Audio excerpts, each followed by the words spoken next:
What's going on, guys? It's Rob from Heroes Avenue. I hope you guys are all having a great day today. Feels like I haven't talked to you guys in such a long time. Last week I was going through a moving process, still not quite settled in, but Darren held it down last week, so shout out to Darren. But today I'm ready to talk some DC news with you guys. Not a lot of huge topics to talk about, but there are two pressing matters that are definitely on the forefront of DC fans, and that is the Birds of Prey movie. And it looks like the box office projections for this movie are not looking too good, but we'll talk about why that, may not even really be too relevant for us fans. And we're also going to talk about the whole Wonder Woman situation, Wonder Woman 1984 situation, I should say. And that is because Patty Jenkins went on to make some comments about Gal Gadot's sword and shield being missing from the movie. So with that being said, guys, if you haven't already, make sure to hit the subscribe button, hit the like button. It really helps the channel grow. Now, first, we're going to go ahead and talk about this Birds of Prey movie. And this movie has definitely already been super controversial for a lot of different reasons, but maybe this controversy is actually sparking the interest of other people, many people.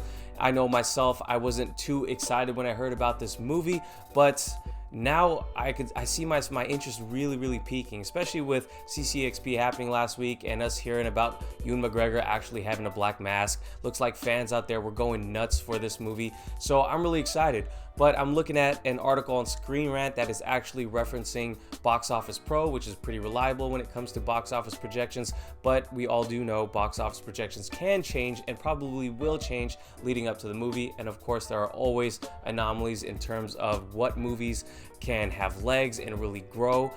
Joker was a big, example of that.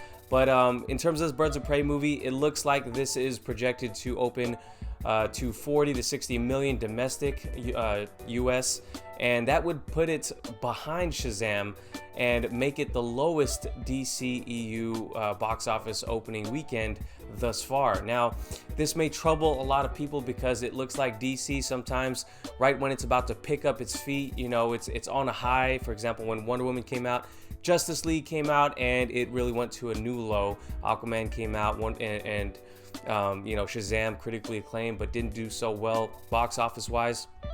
It's been up and down, and there's a lot of different factors when it comes to that up and down trend for DC. The whole Zack Snyder situation, hashtag release the Snyder Cut. I definitely still support that. I loved all of Snyder's work. A lot of people didn't, but all the controversy surrounding that really, tanked Justice League in a lot of different ways. And then we got the high that was Aquaman, but then Shazam didn't do as hot as a lot of people thought it would, even though the critics seem to love Shazam. So, with this movie coming out here, they're taking a big risk.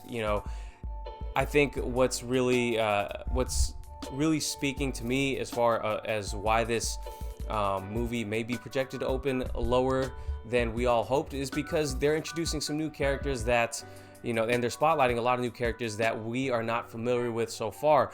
So Black Canary, Huntress, never been on the big screen and really been focused on to the extent that other Batman-related characters have been, such as Margot Robbie's Harley Quinn, which is why I think they're really heavily promoting Harley Quinn in this movie. It's the emancipation of one Harley Quinn, and I think it's probably the right move, So this movie already garnered a lot of controversy with the leaked, potential leaks regarding the script and what they're going to do with Black Mask.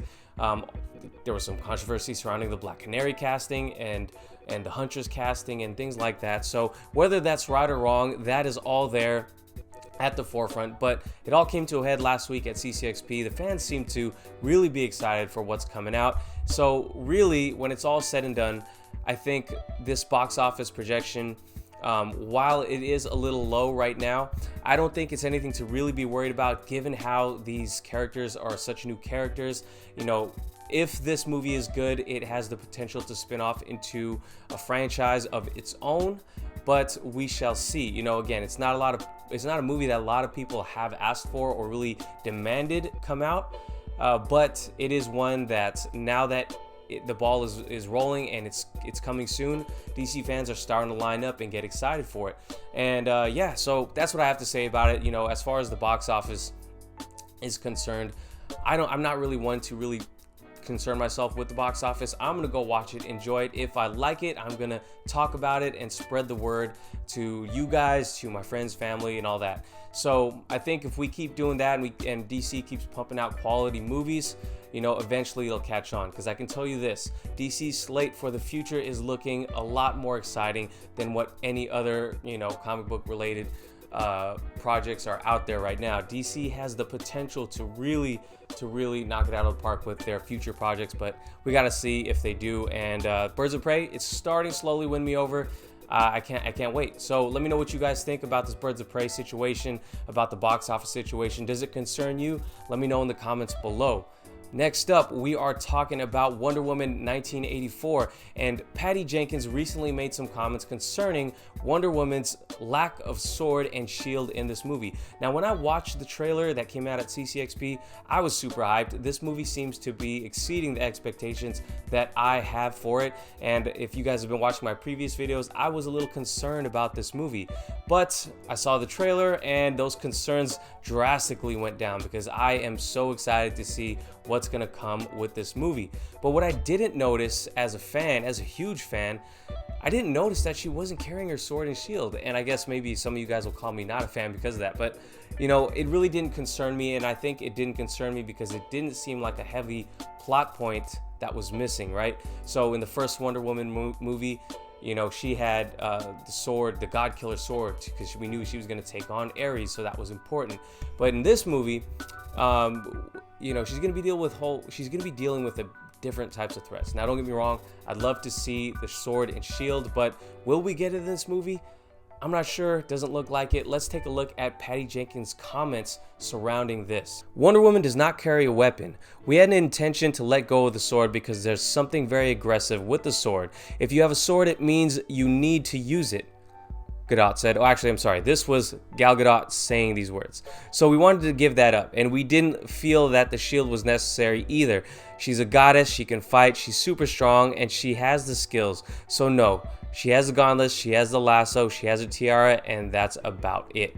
So I'm sorry about that. Correction, it was Gal Gadot. I believe she was sitting down with Patty Jenkins during this interview, though.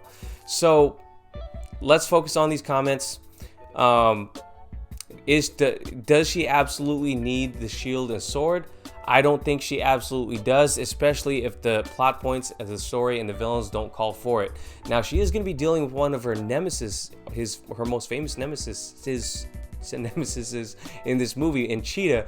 But you know, Wonder Woman, you know, ideally she's going to be not on the offensive. She's going to be trying to defend at all costs. And I guess when it comes to facing someone who isn't actually a god, I think the sword may not be so important. The shield might be a little bit more important, but it looks like they're going to be really focusing on that tiara in this movie. We saw that in the trailer.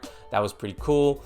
And they're really going to be focusing on that lasso work, that lasso that seems to defy physics, right? So yeah, you know, when I heard about it, you know, concerned me for a quick second. I knew a lot of people would be concerned because, you know, we're so used to some of these new iterations of Wonder Woman and some of the coolest artwork with Wonder Woman, and she's always holding that sword and shield, and it's something that it just looks so badass and seems so badass and a part of her character.